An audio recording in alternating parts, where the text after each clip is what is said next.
in terms of where we are today, first of all, it's like I mean, I don't know how you all feel, but I feel like it's really amazing to be able to not have had to leave my house and get dressed and be able to be here. And I feel like maybe some people who wouldn't have been able to attend are able to be here. And that's sort of what I was thinking in terms of my perspective of what I've experienced, my clients have experienced this past year. Because despite like Corona having been a terrible thing, and notwithstanding all the pain and havoc and difficulties that it's brought, I want to share tonight a lot of the positive perspective. I want to share the good that it's done for people and for the careers and for the changes it's made. And I hope that you have seen this in your year, this past year in your career. And if not, then maybe share some of the stories that I can share with you this evening can help inspire you to use the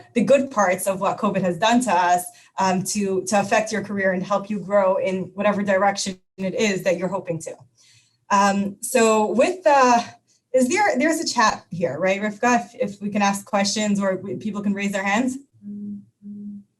Okay, so I want to start just by getting to know you and making sure that we're answering relevant questions. So if anyone wants to write in the chat or by raise of hands, just your physical hands or your Zoom hands, but just share what you're up to. So I'm curious if anyone here has actually changed jobs in the last year, like since the end of February 2020. Is anyone here in a new position? Okay, thank you, Melissa. Anyone else? Let me just take a look at the chat. Oh, okay, not the chat, just by raise of hands. I see the chat is off. I guess it will be turned on for the Q&A. Okay, so change jobs. And then is anyone here actively seeking a new role? And this, if you're not comfortable sharing that, then that's understood. Okay, you are. Oh, Masha. Okay, good. Anyone else wants to turn their video on so that we can see? Okay, fine. And then the last question, okay, I see the chat was turned on. Thank you, Rivka. Does anyone want to share so that we can sort of focus on what questions that you have? How has COVID impacted your career? And I'll go first while you're typing if anybody wants to add. But the way that it impacted my career was actually pretty good. I was worried that people who lost their jobs would maybe just take their time off and be home with their families and not be looking for a new job. And the opposite is actually what I found happened. So many more people realized that it's a time to take, like they took the time to take a step back and to think about what it is that they wanted to do, and were much more comfortable working with me remote, because I've been working on Zoom for a long time. And I used to sort of have to give people instructions and explain to them what Zoom was and how to download it. And of course, that's a thing of the past. And now people who would have, drove in 2 hours to come see me, or who wouldn't have been comfortable working overseas are now doing that. So I am working much more virtually than I did before. Okay, so if anyone else wants to type in, I'm going to be watching the chat, how COVID impacted your career. So to start with the positives and what I've seen happen, and feel free to share also as we go along, but the 4 or 5 good things that I've seen happen were that people around me, and I mean people who I've worked with professionally, people in my family, have done a number of things that like exploded in the past year that hasn't happened before. So I've seen way more people than ever open businesses, and you've probably seen the same. I've seen people who were freelancing on the side or had like a part-time, side hustle, turn that into something much bigger that they could do full-time that's actually supporting them now. I've seen a few family members do complex jobs that they never would have thought that they could have done remotely, now able to work full-time from home, be available to, have time to do carpool, make supper, and actually like are making more in their jobs than they were a year ago, because they had the time to really do a better job at their jobs and in their lives, I think, which makes you have more energy to do better at your job.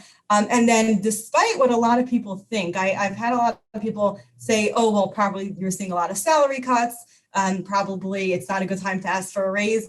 And I don't know why, I can't explain it, but I've seen so many people actually stay in the same jobs and make more money. I don't know if it's that so many people dropped out of the race, there's less competition. And so that if you show your dedication and take it seriously, you can show that you want more. Or the general answer, which is I find that anybody who takes the time to do things like be in places like this tonight and, read up on books on improving themselves, use coaching services, people who are the ones who are the top 10 or maybe 1%, the people who actively really work toward their careers, no matter what's going on in the world, they are always growing in their careers, and that usually shows up in how much they're able to earn. So those are the good things that I've seen across a lot of places. Now let's talk about some of the challenges. So the news, like the good news about being able to work remotely and apply for jobs remotely is obviously you get to be comfortable and you're able to apply to jobs that are all over the place. So whereas you would have only been able to apply to jobs like in your city or within X amount of miles, whatever it is that you type in, when you're looking, that changed. The bad part about that I've seen is that suddenly you're competing against thousands of applicants, whereas in your own city, there's a very limited amount of people who have the qualifications and experience for the job you'd be applying to. So you're competing against a smaller amount of people. Suddenly, this is a national competition and you have to stand out a lot more, which is why we're going to talk about how to stand out even more. You should always, this is the same tips that I would have probably given a year ago, but maybe just putting a little bit more effort into them to making sure that you're applying to jobs with as much effort as you can and making yourself be the best candidate so that you're the one who gets the job. Obviously, this part of the conversation, I'm focusing on people who are looking for new jobs. We'll spend a little bit of time in people talking about people who want to expand their current roles where they are, or who are thinking of switching career paths or things like that. So just to focus on standing out in your current job. So there's a very typical things. Some have which have changed because of COVID, like getting dressed for a Zoom interview, right? That's obviously different. Now there are articles like how to set up your background and forgive my background. I'm not at home. If you follow me on LinkedIn, you see I just spent a lot of time actually setting up like a Zoom background, which is really funny, right? Because it's basically like backwards of what a normal room would look like. It's like if you just turn your desk around, and put your plants behind you. So if you've been interviewing, I'm sure you're figuring that out. But I have heard from hiring managers that a very small percent of people who are coming to Zoom interviews are dressing properly. So that's like such an easy thing that you can do to stand out, right? I mean, don't wear shoes, but wear a jacket, right? It's like, it's not so hard, but just show up how you would, at least the upper part of yourself, right? Just how you would if you were actually showing up in person, and the basics, right? Making sure that it looks like you took it seriously, the background, the quiet, things like that. And then when you are, so I want to talk about resume, we'll talk about LinkedIn, and we'll talk about your portfolio. So in terms of your resume, I wonder if most of you have, maybe raise your hands.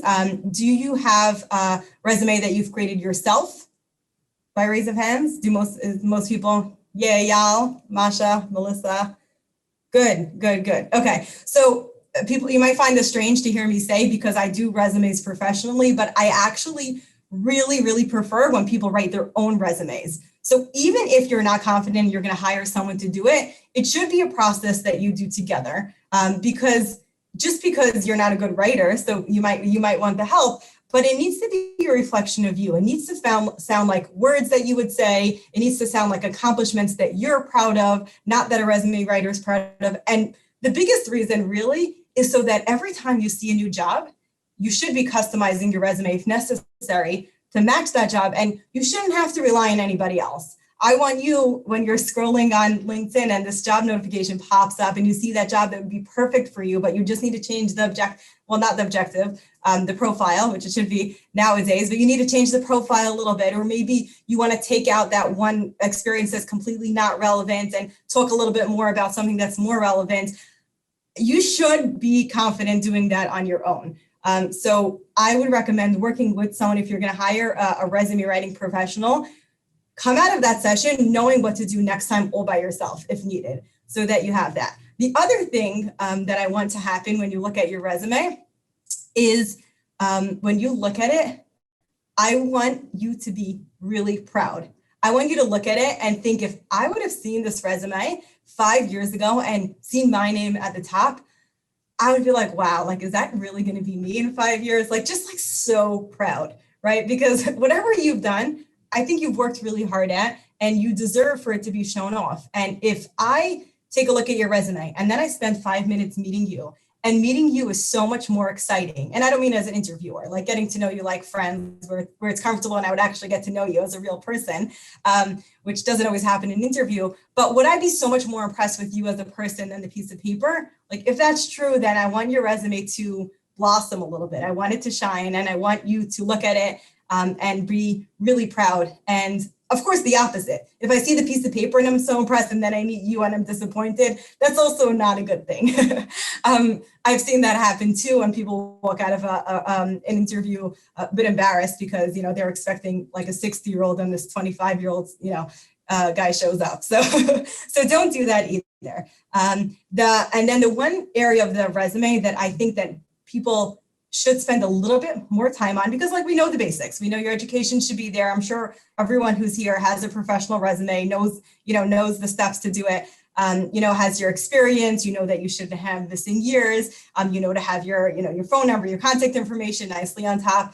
But I think that people could put a little bit more excitement into the section on top that would be called like summary or profile or something like that. And just like how businesses, business people are told to have an elevator pitch, right? Like, what's if you had, a couple of seconds with somebody, what would you do to tell them like about who you are? So even if people are going to spend, at least not more than 6 seconds looking at your resume, they're going to scan that line of the profile and they should get an idea of who you are. So I spend, when I sit and work on resumes, like probably just as much time on the very short little profile as the whole experience section. I really want you to walk away feeling like if they just heard that about me, they would be excited to meet me. So that's one thing, that if you don't have a profile that does that, I want you to look through your resume and print it out and highlight the things in your experiences that you're most proud of. Highlight the skills that you're the most proud of, and then make sure that those things are encapsulated somewhere in that profile, summary, statement, or however it's set up on your resume, so that people really get a sense of who you are, and not just a list of job titles and things like that. All right, so moving on to LinkedIn, which Shaina Kaufman's going to cover in depth. So we're just going to breeze through the parts that have to do with the job search and networking aspect. And I hope you attend Shaila's session, because she's a rock star on LinkedIn. I love her content. So, but what people, I find that I'm introducing a lot of clients to the networking aspect of LinkedIn when it comes to finding a job. So, of course, just like a resume, that you should have a picture there. Well, not that you should have a picture on your resume, that's optional, depending on what industry you're in. But of course, have a picture there. Of course, have a title. The title shouldn't be cute and creative if you're looking for a job. It should be keywords that a recruiter who's not being so creative assume that they're just tired and they just need to fill this specific marketing manager role or data specialist role. And it should say those words so that you come up in their search results and they don't have to go digging for you, because they won't. So make sure that your title, is good. Your experience sections are filled out. A section that people, I think, I consider like free real estate. It's just like this, as if you had this billboard and you're leaving it empty, that about section. So there is your chance to be cute, to be yourself, to talk about things that interest you. You don't have to talk about your hobbies, but talk about like the answer to your question of like, tell me about yourself, right? Like, why are you good for the job that you're looking for? What made you get into it in the first place? The kind of things that people are curious about that would make them read that and say like, hey, I want to meet this person. And when you have all those sections done properly, you will get, if you have the recruiter thing turned on, and message me if any of this isn't making sense. You can message me on LinkedIn, but you can have the button turned on that you are open to jobs without having that circle around your face, which I don't recommend having. So people will find you and get to know you, and you will start finding inbox inquiries for hiring you. It happens, it really does. If it's not happening, then there's a lot that you can do to make that happen. Okay, so that's just a brief profile. Now, in terms of networking, once you have a profile set up that you're proud of, or at least not embarrassed of, let's put it, let's lower the bar, the expectation, because I don't want it to become this insurmountable task that is too hard to do. So then, you won't follow through the next steps. But what I find is so powerful is that any company that you're going to apply to, I want you to network with those people on LinkedIn.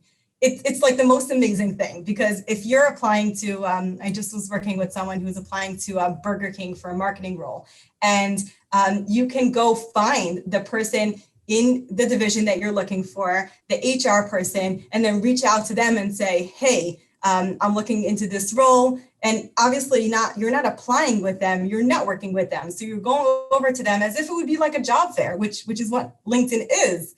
And you're saying, hey, just good to meet you here, looking into the, X role at your company. I'd love to get on the phone with you if you have a few minutes and learn a little bit more about the role, what it entails, or maybe who's the right person to get in touch with to learn more about it.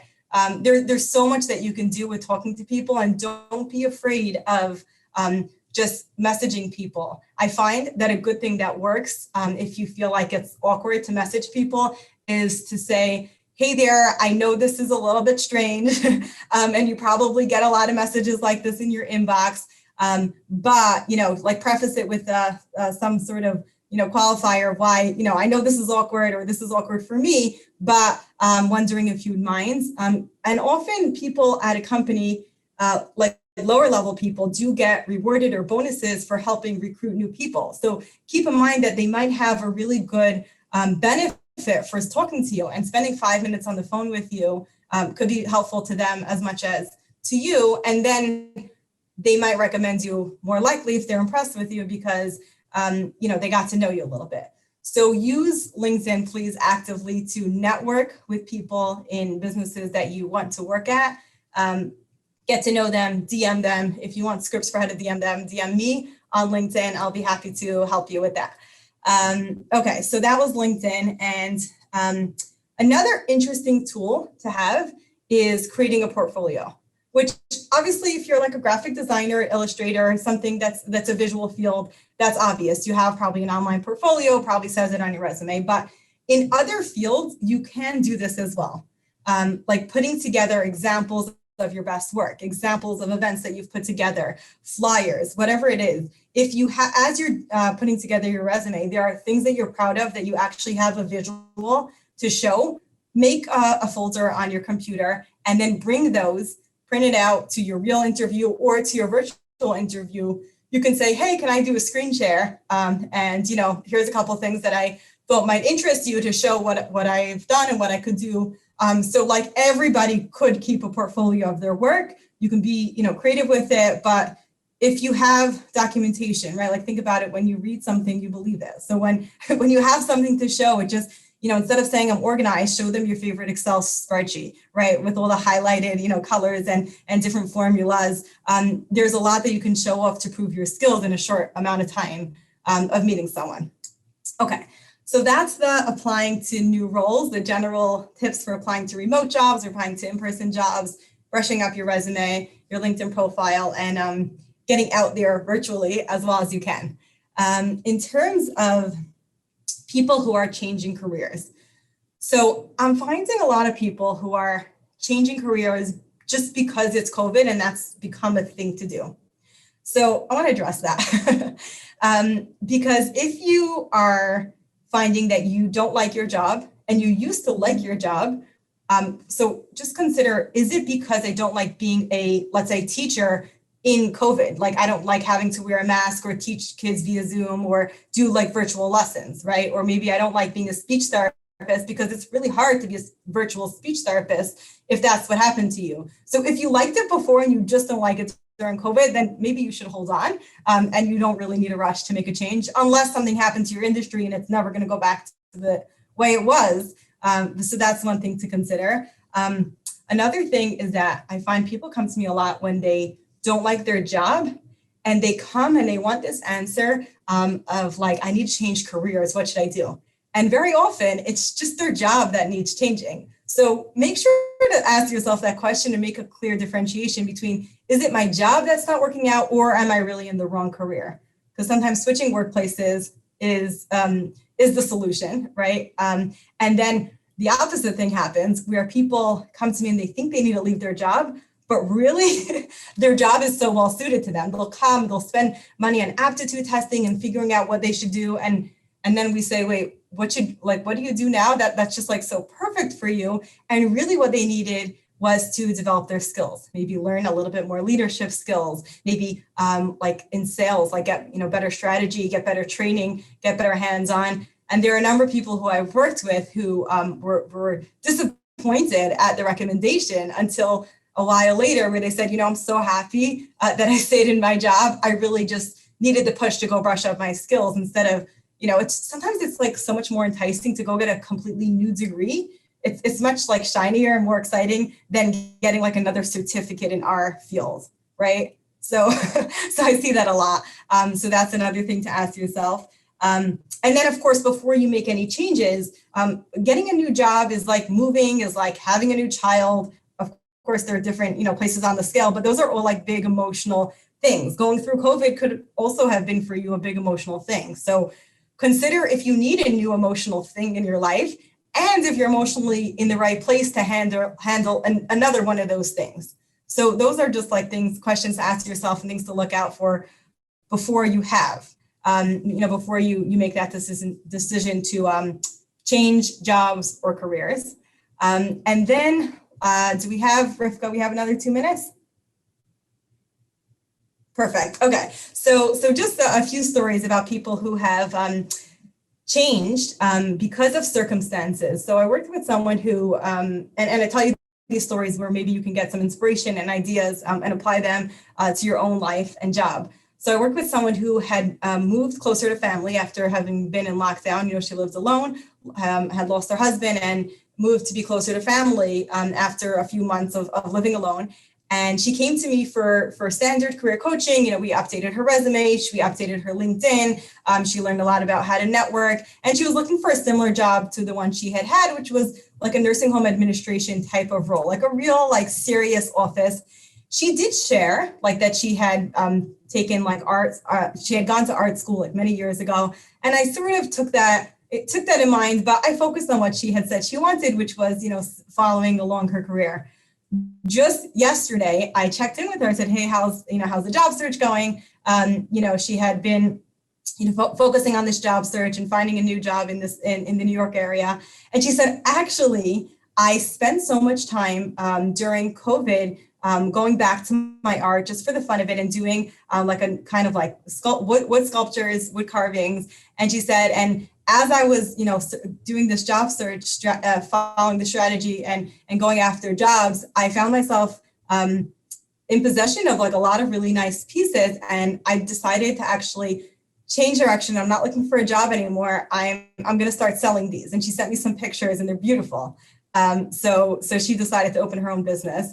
So that's one direction. So if you have something that you've been doing on the side, maybe you can, do something similar to what she did and start selling it, start turning it into a business. And I think COVID just made us realize, like, what do we want to spend our lives doing, right? Like, do I want to look back, in however many years, 20, 30 years and say that this is what I spent every day doing. And maybe you're not the kind of person who needs to love their job, and that's okay. Maybe it pays the bills and it fulfills your social needs or not anymore, but it fulfills whatever it is that it does for you.